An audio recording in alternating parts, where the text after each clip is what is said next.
Welcome back to the podcast, you beautiful soul. Thank you for joining me today.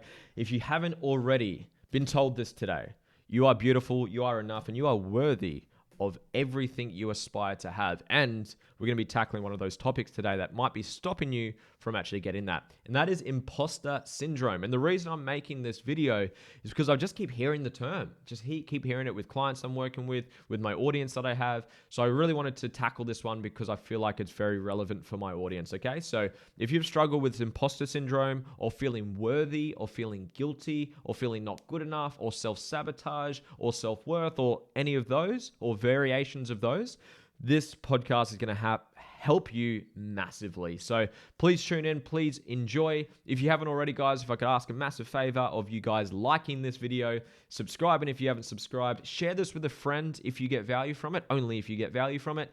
And share it on your story. Give me a tag on Instagram as well. I love to see who's enjoying the podcast. I love connecting with you guys, by the way. Without further ado, let's rock and roll. Let's get straight into it. So, imposter syndrome, let's kind of just define it. I literally just Googled it before I started recording this podcast. So, let's just have the Google Wikipedia definition. Imposter syndrome, also known as imposter phenomenon, is a psychological occurrence in which people doubt their skills, talents, or accomplishments and have a persistent internalized fear of being exposed as frauds. So that's just the Google Wikipedia definition. For me, it's feeling not worthy of the things that you want. It's having some form of fear, doubt, self-image that isn't aligned with what it is that you truly want. So I've got three main things that are going to solve this for you, okay?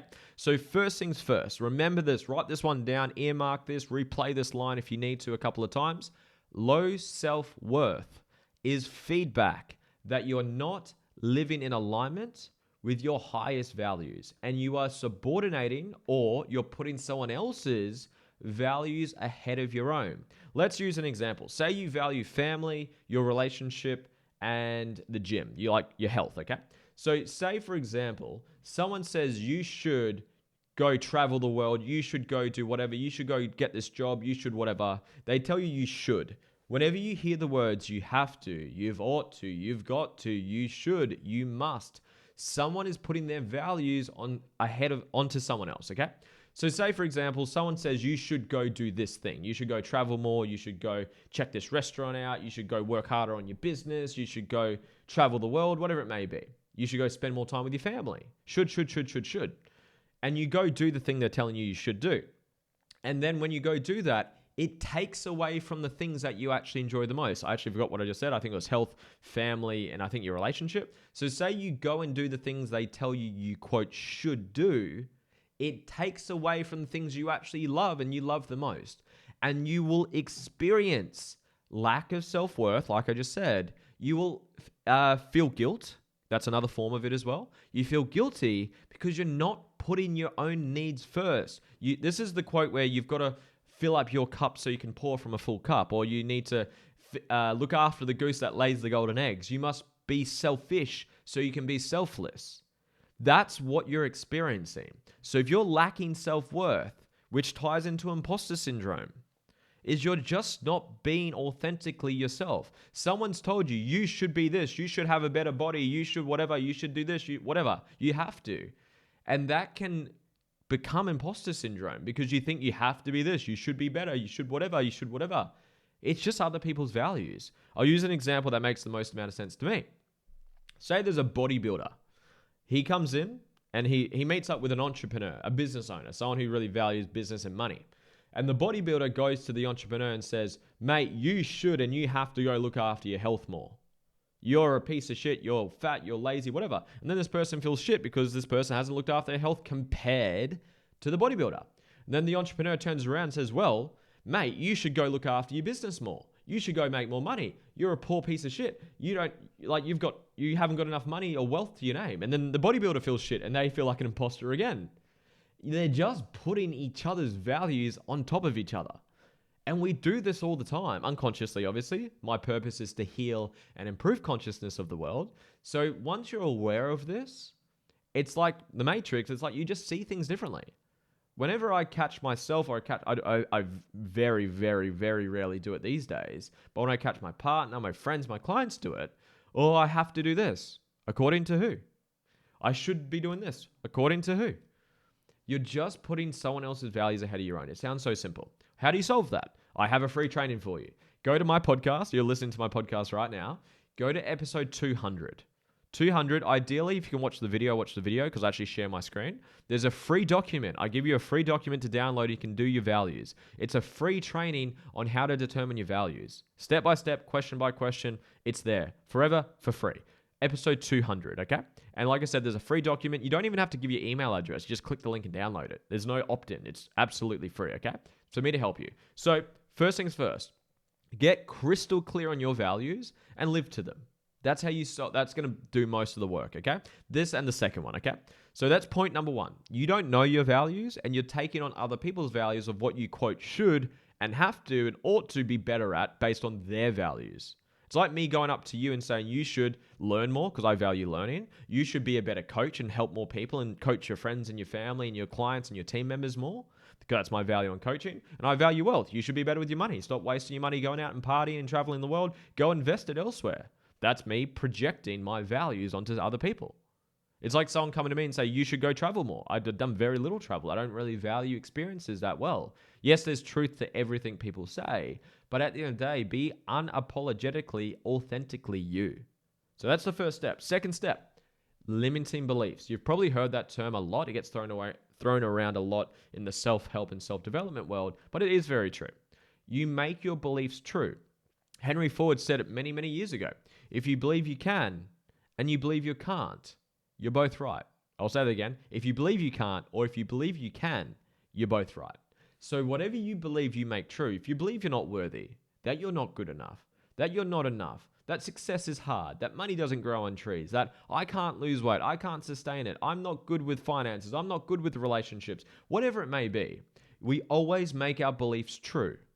So it's about identifying those limiting beliefs, destroying them, rewriting them, and then creating an expansive, empowering belief. That's the work that I do. That's a big piece of my work. So if that's something you want to go into, I have a free strategy call down below if you want to go book in for that. If you're ready to work on you, don't book in if you're not ready to do the work. But that's definitely something you can look into, is do and identify them. Just to give you something to start to move the ball forward, just be clear on start to identify your limiting beliefs. What are your limiting beliefs?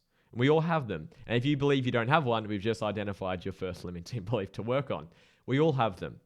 Because beliefs are just stories that we've downloaded of other people or other things. It might be like social media, might be the media, might be cartoons, it might be friends, families, or whatever it may be. It's a repeated thought grounded in a lived experience. So it's been able to, how do we destroy it? You get clear on it, obviously be conscious of it, that's the first step. And then you need to make yourself consciously and unconsciously, you need to destroy it. What are the negatives to it?